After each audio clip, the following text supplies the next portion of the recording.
I have a question for you. How long have you been with that group? How long have you been spending time with that group? Because the groups that you spend time with actually do matter. And I'm going to talk to you today about how groups impact you. And this is going to make a difference whether you're a leader or a follower. And there's really no problem with being a follower, but you do want to understand the principle of self-leadership. That even if you are a follower in this world, at some point, at some time, you're going to have to step into your own self-leadership or be guided by other people down the wrong path. And that's the thing. We have the tendency to hand over our self-esteem to the rest of the world instead of self-leading. Because those very people that you entrust in within that group don't always have your best interests in mind. And we're going to break it down today because this is literally social hijacking.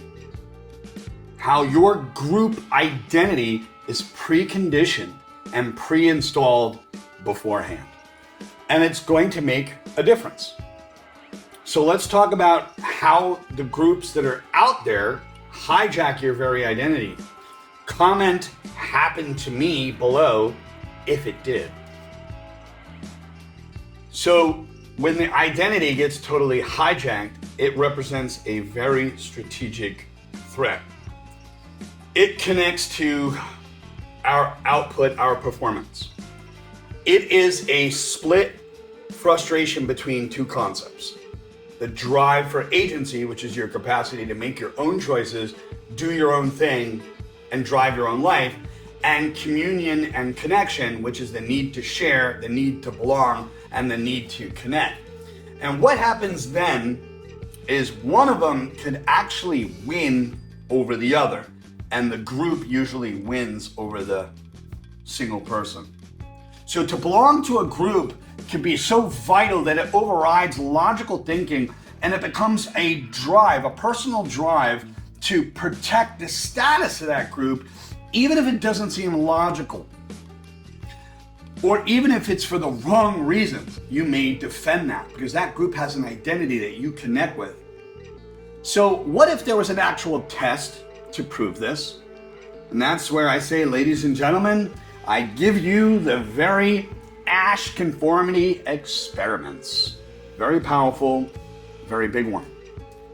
So what happened was the psychologist Solomon Ash, he brought a bunch of people together in a room. And this is where it got fun and exciting. He showed this. He showed line A, line B, and line C.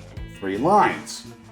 Now one line obviously matched the target line. But everyone else in the room, which were actors that were there intentionally, they gave the wrong answer on purpose. And the question was, would the participants in this experiment actually trust their own eyes over the influence of the group? What was that result? What was that very result? Is that many people gave the wrong answers too. Not because they actually believed in the idea, but because that group identity was borrowed. Because they didn't want to stand apart, stand alone, or look like an outlier. And that was the group's idea of belonging. And how belonging starts to override our direct perception. And here is actually how the hijack happens. And it happens in 5 stages, one always leading into the other. The very first stage is story and narrative, because every group has a story and a narrative. Your private beliefs connect to the expectations, survival expectations of that group, and your brain would rather be wrong and in the group than correct and right and be out of that group. Now, I'm going to deconstruct how that group literally preconditions or pre-installs your reality. And it happens at stage 2. So long before your emotional reasoning can actually kick in, long before you evaluate the story that they're giving you and the data that they're giving you, you fall into their emotional connection. And that brings us over to the meaning, because in every story is meaning. That's why we watch movies.